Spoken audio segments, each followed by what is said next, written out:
William, first question to you: what are the key body language signs that would indicate that it's okay to proceed? The dog's friendly, it's approachable. So key body language signs. There's a bit of a contextual element that I feel is important. So, for instance, if you have to approach a dog because maybe you're trying to rescue the dog, Okay. then yeah, you're gonna make a little bit of extra effort and you're gonna pay a little bit extra attention, You're right? going to go a little further than you normally would. Yes, because it's a dog that you're probably trying to rescue, trying to help it. It's maybe stuck somewhere. However, another contextual element that I would say is important is if it's a dog that is maybe in somebody's property, if it's a dog that maybe is being walked by somebody, I would say there, if I don't need to approach the dog, then this is a stress that I don't need to concern myself with. And the reason I'm saying that is body language is great. There are some indications I'm going to be going over that will tell you, okay, it's safe, probably safe to approach the dog. But at the end of the day, dogs are animals that can flip in an instant. They can go from I'm okay to you cross that line, I don't like that anymore. Do you know what I mean? So I think for people in general, unless you're in a position where you need to approach the dog, it's always best to maybe err on the side of caution and maybe think, maybe if I don't need to approach that dog, maybe I don't need to. With that being said, some indications that it is safe to approach a dog, that was your question, would be you can tell right away an inviting body language. Like you can tell right, for instance, if you were to see Spud for the very first time, you probably notice immediately that his whole demeanor, right, without just necessarily even if he didn't have a tail, you would be able to tell his whole demeanor is very inviting. Sometimes you can feel the dog's body language without having to read too much into it. You can immediately go, this dog is bouncy, this dog is wagging his whole body, this dog has the soft eyes, this dog is making the approach, and it's a very nice soft approach. You get a whole vibe about that tells you this dog wants to be friends. Now, if you don't get that, to look at some other indications, there are some things that we can isolate. And for instance, a tail, sometimes we can isolate. We can go, okay, the tail is has a bit of a nice relaxed wag. That could be an indication that this dog is behaving in an approachable manner. If I see the hind legs wag, right? You know what I'm talking about. You see like the body kind of do a little bit of... This all starts at the front shoulder. Exactly. If you see the body fishtailing a little bit, right? That's usually an indication that the dog is being approachable. If you see a bit of a pretty relaxed carriage of the head, that's typically a pretty relaxed approach. That means the dog is very likely thinking, I want to approach, I want to be friends.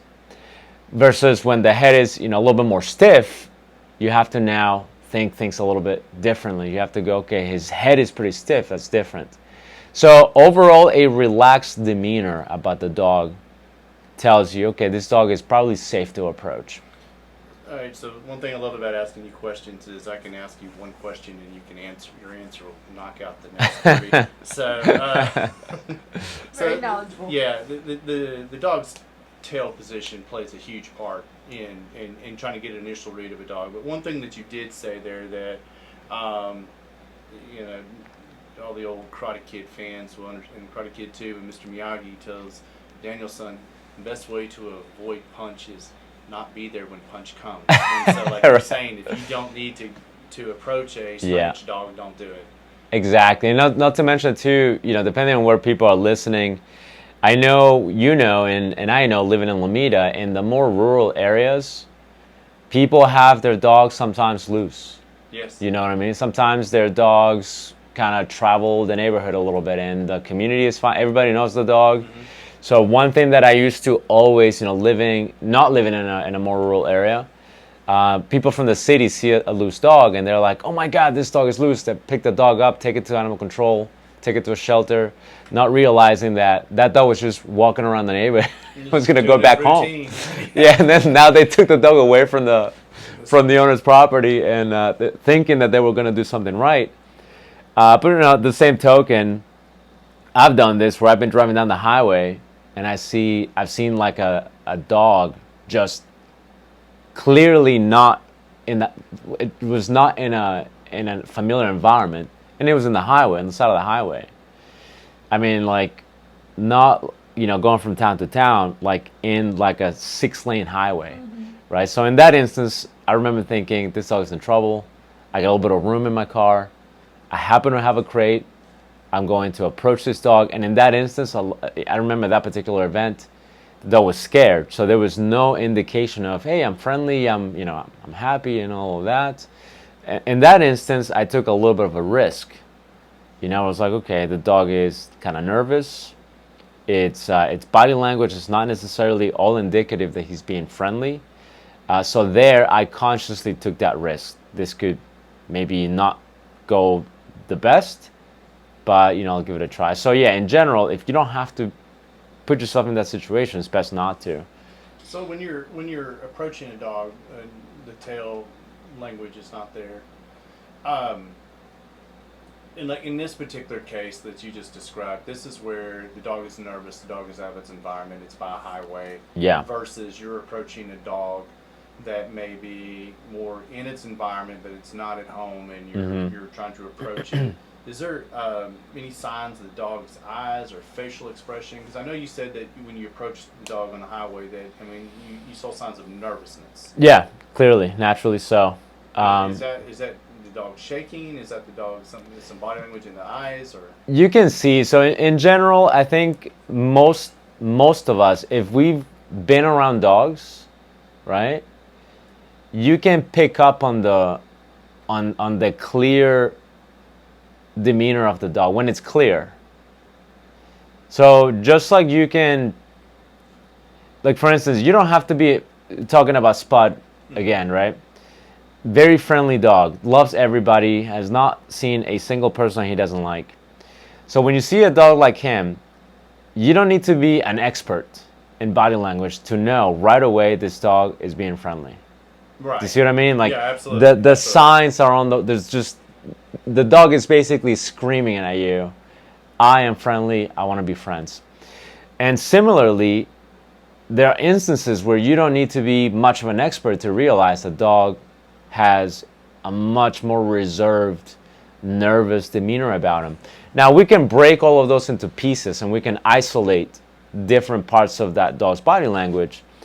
Like for instance, if the dog is being a little bit nervous, like when I saw out of this dog, you'll see the dog looks confused, right? So they don't have this determined body language telling you, hey, let's be friends. They're more like sidestepping, taking a step forward, taking a step back. Do you see what I mean? Their movement is already indicating. Very cautious. Exactly. They're already telling you, I'm not quite sure what to do here. So you can see they're stepping sideways, front, backwards. They're not secure in their step, right? Other indications that will tell me this dog is nervous. I know specifically to your question when you asked about the face. If the eyes look very stiff, which is hard to describe, verbally. But if the eyes look pretty stiff, if the forehead, you can see that, in some dogs you can see the forehead looks pretty stiff. If you can see the muscles on the face kind of tense, the mouth is shut, right? That usually indicates a little bit of tension because they have their mouth shut. That could be an indication through their face that they're telling you, I'm not quite sure, or I'm very sure that I don't want you to approach me. You know what I mean? Versus a dog that's more approachable, you automatically see a softer face. Their muscles look more relaxed. Again, a little bit hard to describe verbally, but you can see their faces are more relaxed. You can see their lips are more relaxed. Their mouths are not shut closed, and you can just see their eyes just look more relaxed too. I had read somewhere too that like the whites of their eyes are showing. Yes. more, then that's a sign. Yeah, absolutely. I know there's been some posts on Facebook last night that in Cherokee there's two aggressive dogs walking around, and everybody's cautioning stay away from them. They are aggressive. What would you recommend if you're out walking your dog and you see these two dogs? So let me go back to the eyes real quick, because that's a really good point. The reason why the white of the eye shows because something very, very logical. If you, for instance, if you're pretty relaxed, your eyes, and same thing with dogs, your eyes are pretty relaxed, right? You're like, I'm in a very relaxed state. I'm talking to somebody, right? I'm watching TV or in the newspaper. I'm in an environment that I recognize and I'm pretty comfortable. If I put you in an environment you don't recognize and suddenly you're very uncomfortable, what you're going to do is your eyes are going to open nice and big. Because now you're like have to be aware of what's happening over here, what's happening over here, what's happening over there. So the same thing happens with dogs. Is when they're pretty relaxed, you don't see a whole lot of the white of the eyes. But when they're nervous, their eyes automatically open huge because they're now assessing every potential escape route. So that's a lot of times why you see that. You know, sometimes we don't, and this is obvious and it makes sense, but a lot of people don't realize, oh, it's just the white of the eyes. There is a reason why that is. They're trying to open their eyes as big as they can so they can see everything about the environment. They're hyper aware. Now going back to if I were to walk, and I have clients that have dealt with something similar that would tell me, I want to walk my dog. I like walking my dog, but in my neighborhood, there are a lot of loose dogs. And some of these loose dogs are not friendly. And this is everybody knows about it, and it's not a matter of if, it's a matter of when. At some point, you're going to run into these dogs. And so what happens is when you're walking your dog, these dogs will see you, they'll attack your dog.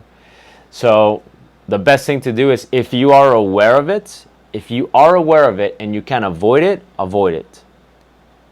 If there's another form of exercise that you can give your dog another form of exercise, because the risk outweighs the benefit of then going for a walk. That's a very expensive risk. Absolutely.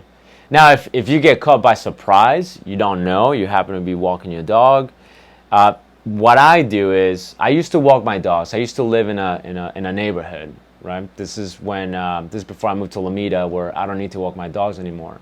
But I used to live in a neighborhood and I used to walk my dogs. And I have a Malinois, intact, very intense dog. He very polite, walking on leash nice, but I was aware that if I encounter a loose dog and the loose dog charged at us, this would be a bit of a problem. And I've had that happen to me as well, walking my dog, and then a loose dog will just charge at us. And then, now you're more of a reactive state. You yourself are more of a reactive state where you're going, what do I do here? The best thing to do, and I'll give you a couple of options that you can do if that happens. If you're walking your dog and you run into a dog and the dog starts charging at you, one of the best things to do is to just keep on walking. Because in some instances, the dog that is charging at you is being territorial. Basically, they're telling you and your dog, why the heck are you here? And you're just basically telling them, I'm just leaving. We're just passing by. We don't want any trouble. So I've had luck with that happening before, where the dog would just come at us, charge at us, and we just keep walking. And yes, it's uncomfortable. Then you're basically trying to manage the dog. If you have obedience, it's amazing because you just keep telling your dog to heel, and then you just keep healing away. But in some instances, if you have some sort of control over your dog is not losing it either as much. One of the best things to do is just to keep walking. Just to keep walking and keep walking. No, not run. Keep walking. That's another strategy which I can cover. But just keep walking. Another strategy is this is one that if you look it up on Google, you will see this. They'll tell you, don't move. If a dog approaches you, don't move. Well, I've done that and it doesn't always work. Because... What are your odds on that? 50-50 or less? You could try both. You could try not moving. But what happens is the dog will just go, you're still here. And they'll just keep going and going and going and going and going until you have to now make a decision. this is clearly, you're not walking away just because I stopped. So it can work because the dog might just bark at you and go, hey, what the heck is going on? All right, I'm out. But in my experience, because I've experienced this, that doesn't always work. You have to be a little bit more proactive, and you have to go, all right, look, I'm leaving. We're going. Like, you're not happy that we're here. We're just moving along. We're not doing that. When a couple of these things started happening to me, I became much more proactive, and I just thought to myself, if I'm gonna go for a walk now, because I have to, right? I'm gonna walk my dog, and I kind of have to walk my dog. I live in a neighborhood. It's one of the few forms of exercise I can give my dog, and I happen to encounter loose dogs here and there. I'm gonna bring a stick.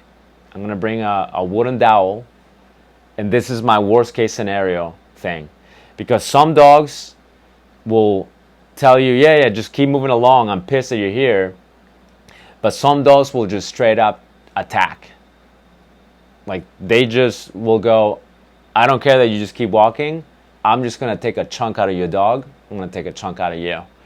And I know that happens because, again, I've been doing this for a long time. I have clients that have told me that that's happened to them, or that their dogs have even done that to other dogs, where the dog is not just going, hey, you're here, bark, bark, bark, bark, keep moving along. It's more like the dog notices you walking your dog, and they just go, I'm just going to attack you. I'm just going to sink my teeth on you. Well, in that situation, at least having a stick, having something, a walking stick, a wooden dowel, allows you to create some space, allows you to use it to deter any attacks from the other dog, because you have no idea what kind of dog you're going to encounter if this is something that could be a potential issue. And the size of the dog approaching, I mean, obviously there's the Chihuahua, but then you get down to a small medium size and up. I think the size, it can make no difference. You don't know. It really, you have no idea. You have no idea. You have no idea the aggression that could be coming, or the. And there are so many different kinds of aggression. The dog might truly, generally be territorial. It might just be going like the ones that sometimes you encounter. They're just territorial. The dog's just going, what the heck are you doing in my neighborhood? And you just go, sorry, didn't know it was your neighborhood, we're moving along. And they'll leave you alone. They'll just bark, make a lot of noise, but if you just keep leaving, at some point you'll notice they stop following you, and then they go back to their neighborhood. I've had that happen. They're not trying to attack you. They're just mad that you are in their neighborhood. You violated their space. Exactly, and they'll just escort you out. Once you leave, they'll go back. Seriously, I've had that happen. I used to ride my bike in my old neighborhood, and I would be escorted out a few times. Yeah, they'll tell you, move along. I mean, they stop at a certain point. Yeah, they go back to the territory. Yeah, absolutely. So if that's the case, probably not a huge deal. But if it's just I'm going to bite you, right? Now you potentially have a problem. Now you're basically going to have to break apart. You're going to have to peel this dog off your dog. And which can be very traumatic for you. It can be very traumatic for the dog. It can be an awful, awful experience. So given that choice, if I now had to move into a neighborhood where walking my dogs was one of the few forms of exercise that I had to do, there'd be no question about it. I'll get a walking stick, and I would just walk around with a walking stick. Plain and simple, that's just what I would do. Now, when we've had dogs brought that we've taken into Friends of Animals, they've come to our house initially as we've looked for fosters, and there's, as you have described here, there's the Spud dog. Mm-hmm. It's just as happy as it can be that it's got a place. And someone's giving it love. There's food, water. Whoa, I can run. Yeah. And everybody loves me. Mm-hmm. Then there's the other type of dog we've had where it's cautious. Mm-hmm. I mean, it's running the fence line, and as you said, it's probably looking for points of escape to get out. And it's leery of everything, and it's not aggressive. It's just, I'm not there cautious. Yet. Yeah, I'm not there yet. Yeah. And those take a little longer to warm up to. Now, we've never had the third one where it comes in and it's just total aggressive. Yeah. Now, we've had some dogs that have come in that were brothers and sisters as a pack, and they do their family bonding of, like, are y'all fighting over there? Or Is water a good way to break them up if you have access to a water hose? If you have access to it, with some dogs, it'll deter them. Okay. Now, if you have a fight, slightly different topic, but I'm happy to address that for sure.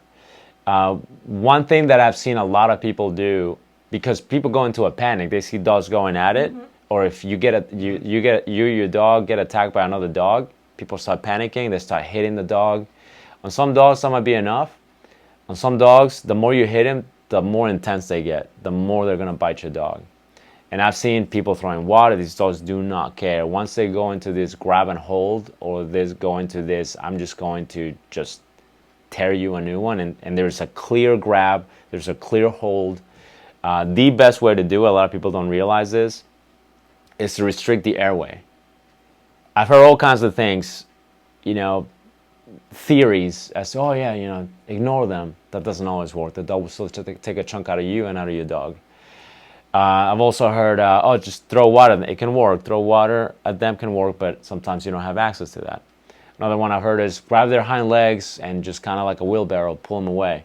That can work, but on some dogs, they do not care. But one thing that will work 100% of the time, every time, is restricting the airway. So if a dog is grabbing your dog or somebody else, and there is like no way to get him off, the water's not working. If you try that, one thing that I know for sure will work is get your belt off. Most of us wear a belt. As the dog is occupied, grabbing and holding the subject, run around his neck and just restrict and just hold and wait. What will happen is at some point this dog will run out of air and it'll go, and when it does that, it'll release. It works every single time. I can tell this from experience because I've done this. One of the worst bites I've ever seen in my life was when a dog bit a person, was grabbing it, thrashing him, holding him. The guy passed out. That's the only way I was able to get him off. It's a big dog.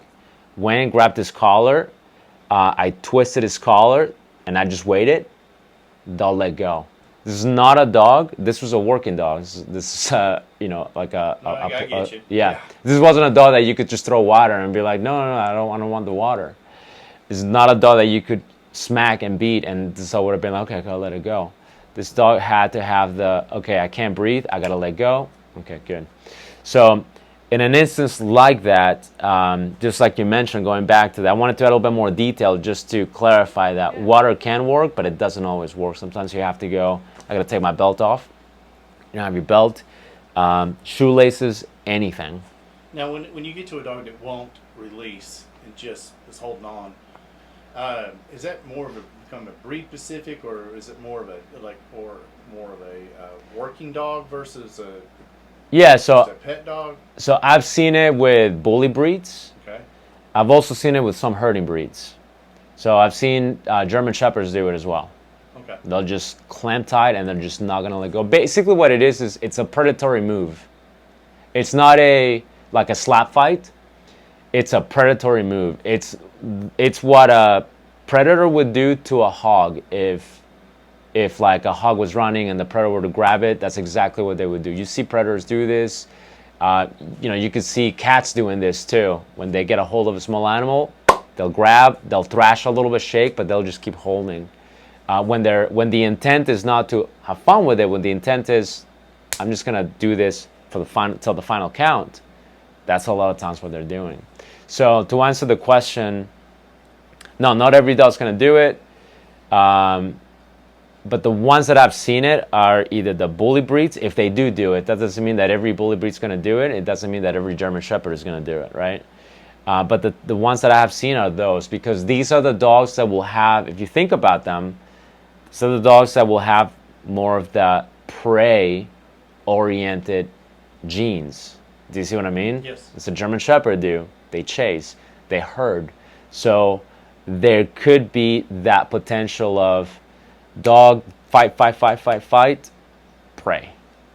So you're not gonna see a Chihuahua. Not that I don't think it will happen, that it will never happen. There's always an exception, but you're very unlikely gonna see a Chihuahua grabbing and holding another Chihuahua, right? Their style is more like a slap fight, right? So more of talkers. exactly. So you give us a lot of information here, and we kind of go through these questions here. So, are there like specific behaviors or postures like that indicate that the dog is stressed or fearful, or possibly if you see the dog leaning forward, that you should be aware of? Yeah, so some clear ones, right? That's kind of what we're looking for. That the dog is being a little bit nervous. Is that specifically what you're asking? Nervous? Yeah, I mean, your things to look for, like a posture. But if the dog is stressed or fearful, could it be more a sign of that? It's leaning forward to you, or it's coming at you with a stiff. It's not coming at you, but it's got a stiff body. Yeah. So there's two possible things here. If the dog is nervous, they're typically not going to lean in your direction. Okay. If they're going to lean in your direction, this is typically going to be a dog that is more forward, that is giving you more of a dominant posture, and still telling you, do not touch me. Do you know what I mean? Okay. Versus the dog that goes, don't touch me, they're going to lean backwards a little bit. And yes, they might even give you the signs, like they might give you the teeth, the clear, obvious, do not touch me. That should be the obvious The giveaway. obvious, right? But even then, their posture will be sort of leaning backwards.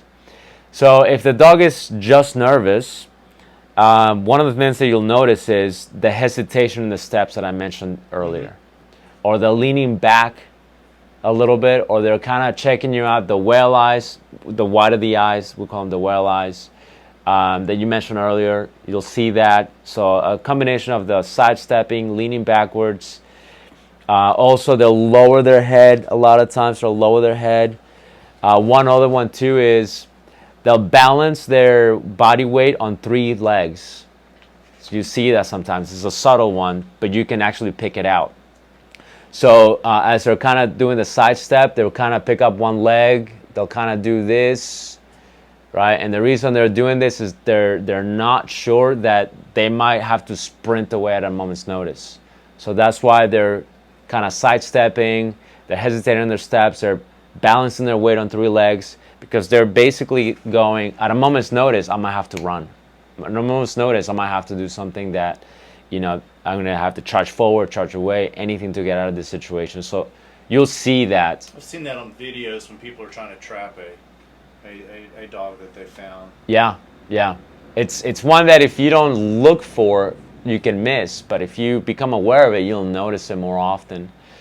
So the lower head, the whale eyes, one clear indication if they have a tail right underneath their leg, right? So that is normally an indication that either don't approach the dog if you don't have to, or if you must do it with caution. Okay. So, vocalizations, obviously it did give away, like barking, showing teeth, but what if the dog is whining? It can indicate it's hurt, or it's just fearful or scared. It could be, depending on the dog. Some dogs are vocal, some dogs are not vocal. For instance, a beagle might be a little bit more vocal than another type of dog. A husky will be more vocal than another type of dog. A German Shepherd is certainly going to be typically more vocal than another type of dog. So if you have a dog that is, whining from the beginning, that to me would be one of those. I need to either ignore it entirely because it might just be a vocal dog, or take into account that it is possibly something else. So it could be injury. It could be Hungry. Hunger normally no. Like if the dog is nervous, the last thing they're thinking about is food. Which is why a lot of times we'll notice is, like you probably have noticed this, if you've gotten a dog that you just rescued, you just fostered, they're very nervous, you'll offer them some food and they won't even eat. Yes, we've seen that a lot. So what happens is if they're nervous, the last priority for them is eating. So normally if you see the whining, it's probably not going to be the result of them telling you, I'm so hungry, I'm whining. It could be an injury, depending too, like if they're on the opposite side of a fence the fence alone can create frustration that will make the dog vocalize. If they're back tied, so if they're tied to a tree, the back tie itself creates a fishbowl effect, which basically they have like an invisible wall, right? There's that frustration that can make them vocalize. So that could be an indication as to why you're hearing the whining. It could be frustration. We've taken dogs in. We know they've got to be hungry and they won't eat because they're scared. Yeah. And then we've taken dogs in. They've eaten for 2 days. Yeah. Straight. Yeah. I mean, it's just they're starving. Yeah, absolutely. All right, so we've got this pretty much. You've answered so many of these questions already, so we're kind of down to our final two here. We've talked about the unfamiliar dog. Don't approach it if you don't have to, but if you have to, and the dog even seems friendly, but it's unfamiliar, what is the safest way to approach it? It's an unfamiliar dog. And you must approach You it. must approach it, and it seems friendly. I mean, so you're getting the signs that this Okay. looks like this is going So to the dog's giving you the green light. the green light. But what is the safest way to Okay. approach it? So there are a couple of ways to increase your odds that this is going to be a good interaction. Okay. One, sideways. So like if I'm looking at you right now, we're having this, straightforward, square, We're square approach, right? Whereas if I were to turn this way, now I'm more lateral to you. Do you see what I mean? Yes. So now if I approach the dog this way, so sideways, the chances of it being a better interaction dramatically increase. Interesting.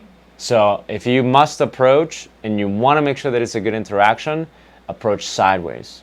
Now, what do you do with your hands? Do you reach your hands out to pet it on the head, or do you try to pet the shoulder? What? So again, to increase our odds, right? You This could is the numbers game. We're going to yeah, Vegas. always. That's always how it is. Spud, you could grab his face. Oh yeah. And he'll just lick your hand. Spud's out of the You see what I equation mean? on this one, yeah. But again, a dog you don't know. Everybody gets a trophy when it comes to Spud. Exactly. A dog you don't know, the placement of your hands, underhand is best. Okay. So a lot of people do this. Okay. Right? A lot of people do the back of their hand, they do this. It's not a whole lot of a difference on the dog's perspective between this and this. Okay? If it's like this, underhand, the dog doesn't have this thing coming right at its face. You're basically giving it the option, hey, do you want to check me out? The dog's going, okay, I'll check you out. If the dog goes, I don't want to check you out, they'll tell you, I'm not going to check you out. But a lot of times, again, if you have a friendly dog, so on the back of your hand, the front of your hand doesn't make a difference. They're still going to go, okay, sure. To improve your odds, underhand, lower.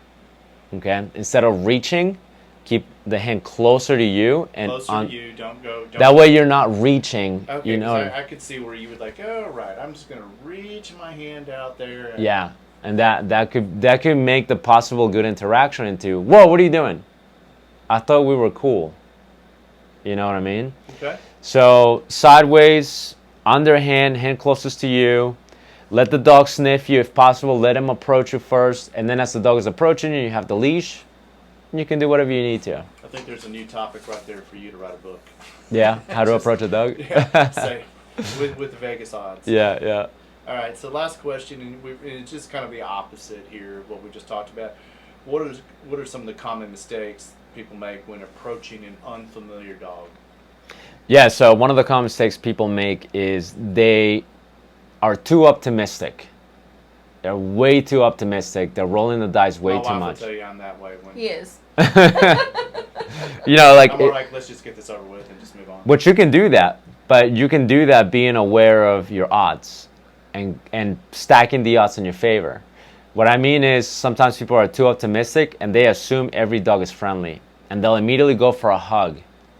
Instead of even the hand, they'll go, oh, he's fine. And they'll just hug the dog. So going up, immediately hugging a dog, putting your neck around its mouth and everything else, probably not the smartest thing to do to an unfamiliar dog that you just approached. Definitely not, because there's a good chance you're going to get away with it for a long period of time. And chances are people that do this have gotten away with it, have been very lucky. All it takes is one jugular. One dog will change your life forever.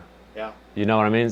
You do that to the wrong dog, and I know there are dogs, for sure, that if a random person were to do that, they would go to the hospital that day and not leave the hospital If for they're several lucky. months. If they're Yeah, lucky. in this area, you'll be care flatted. I'm telling you. So don't do that. Another common mistake that people make is very frontal, both hands. Again, kind of goes back to being too optimistic. You know what I mean? That's another one that really encompasses all the other things that they do. You know, both hands, hug, all kinds of things. Best to just let the dog, if possible, you can meet it halfway, but let the dog decide. You can approach me when you're ready. Let me throw this in, and this really is the last question. It's all right. Bribery. You just Yeah. bribe the dog. Hey. Is that the best interest? And should you be trying to do that with an unfamiliar dog? If you have it, go for it. Okay. If you have food handy, definitely. Toy, a ball. The dog might not be into it, but if the dog is really into it, then they're not gonna let you take that ball away from them. That's the only problem with the ball. You know what I Okay. mean? Oh, they might go thank you and then take off because some dogs will do that. But food is typically better because they get to eat it and then they get to eat again and then again and again and again. You should still exercise extreme caution when you're feeding an unfamiliar dog that that you don't know, and Yes. putting yourself between them and the food. Yeah, the best way to do it is the best way to do it is this: to put the food on the ground. Okay. Let them eat it because it's less in your face than telling them the food is in my hand, go ahead and eat it. Because yes, a lot of them will, but you'll notice some will not. But if you put it on the ground, they'll go, okay, thank you, I'll eat it without, crossing into your personal space. You probably shouldn't try to pet the dog while they're eating the food. Definitely not. If you're unfamiliar with this dog. Yes, you have no idea. Definitely do not try to pet the dog while they're eating. I would say if you have to approach it, don't even pet it anyway. So, Wait till the dog tells you, I am perfectly cool with you. Then you can do that. one of my favorite dog commercials is the grandma goes out and she's feeding a little dog that's wandering in her backyard. She doesn't have her glasses on, and next thing she goes, oh, come on in. She's brought a bunch of raccoons into the Yeah. house. You just don't know exactly what you're dealing with. Exactly, you don't. Yeah. Well, I mean, I could go on for another 30 minutes, but I won't do that to you on this topic. I think we've covered the basics of this, but one of the key things that you stated at the very beginning, if you don't have to, don't. Yes. Because there's a lot of things you don't know when approaching an unfamiliar dog. Like you said, they see a dog, they pick it up and realize it's in its neighborhood. They just took it out of its own yard. They just made things way more difficult for the family, for the dog. Whereas you're on a 6-lane highway and there's a dog on the side of the road, there's a lot of ways it could have gotten there. Most of them are not good. Yeah. And that is a situation that would. Where if you have the space, you have the means, by all means, if that's something where you go, okay, I have the space, I have the means, then I'm definitely. And I guess if you don't have the space and the means or the knowledge to do this, I mean, Call animal control. Yeah, call animal control. If you're in a rural area, call the sheriff's department. Yeah. They know how to get a hold of Absolutely. animal control or game warden or someone to come Absolutely. out and help on that situation. Yeah, absolutely. All right. Well, Miss Regina, do you have any questions? Well, I do. I want to talk about some of our fosters. We keep mentioning Spud. So for those of you that have not tuned in before, Spud is our 10-month-old puppy that is in foster care right now with William. He was born deaf, and William's been working with him a lot on training so that whoever adopts him gets the perfect trained dog. The happiest dog. Yes. Yes. And he is the most lovable, sweetest, loves everything and everybody.